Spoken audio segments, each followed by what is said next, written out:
અમદાવાદના નારોલ વિસ્તારમાં હાઈફાઈ 4 રસ્તા પર આવેલ રંગોલીનગર શાંતિશુક્ર ફ્લેટ નજીક પ્રગતિવનની સામે છેલ્લા ઘણા સમયથી ઉભરાતા ગટરોના ગંદા પાણીને કારણે અહીંના સ્થાનિક લોકો હેરાન પરેશાન થઈ રહ્યા છે। અહીં છેલ્લા ઘણા સમયથી ગટરોના પાણી સતત ઉભરાઈ રહ્યા છે અને ખાડામાં આવા ગંદા પાણી જમા થવાને કારણે મોટા પ્રમાણમાં ગંદકી ફેલાઈ રહી છે, જે આપ વિડીયોમાં જોઈ શકો છો। જેની સ્થાનિક રહીશો દ્વારા અનેકવાર રજૂઆતો કરવા છતાં મ્યુનિસિપલ તંત્ર દ્વારા આ સમસ્યાનો કોઈ જાતનો ઉકેલ ન લાવીને પ્રજાને રોગચાળાના ખપ્પરમાં ધકેલવામાં આવી રહી છે। ત્યારે અમદાવાદ શહેરની આવી પરિસ્થિતિ જોઈને અમદાવાદ શહેર ક્યાર સુધીમાં સ્માર્ટ સિટી બનશે તેવા અનેક સવાલો જાહેર જનતામાં ચર્ચાઈ રહ્યા છે।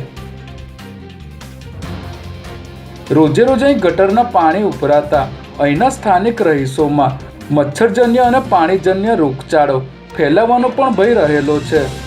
તેમ છતાં મ્યુનિસિપલ તંત્રને પ્રજાની આવી માળખાકીય સમસ્યાઓનો અંત ન લાવીને માત્ર પૈસા કમાવામાં જ રસ હોય તેવું જણાઈ રહ્યું છે, કારણ કે આ બાબતે અહીંના સ્થાનિકો દ્વારા કોર્પોરેશનને અનેક લેખિત અને મૌખિક રજૂઆતો કરવા છતાં તંત્ર દ્વારા હજી સુધી અહીં રિપેરિંગની કાર્યવાહી કરવામાં આવી ન હોવાને કારણે અહીંના સ્થાનિકોમાં રોષ જોવા મળી રહ્યો છે। ત્યારે તંત્ર તાકીદે આ બાબતને ધ્યાનમાં લે અને યોગ્ય રિપેરિંગની કામગીરી કરાવે તેવી અહીંના સ્થાનિક રહીશોમાં માંગ ઉઠી છે।